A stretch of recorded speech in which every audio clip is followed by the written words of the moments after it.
Okay, alright. So kita ada situasi infusion prime fail. Okay, semasa priming ini adalah satu prosedur yang penting.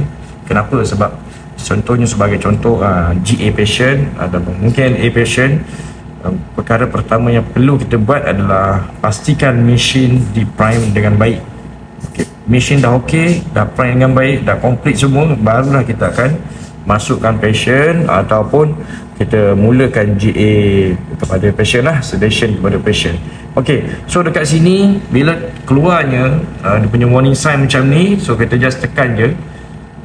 Okay, and then check balik kita punya layout bawah sini, tubing kita ni pasang, semua dah baik.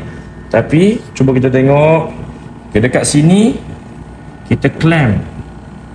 Dekat sini kita clamp, so air tak keluar.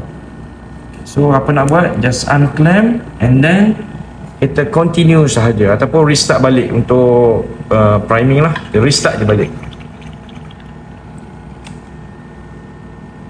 Okay, so okay, alright. So kita ada satu lagi contoh situasi yang akan berlaku sekiranya tak complete lah.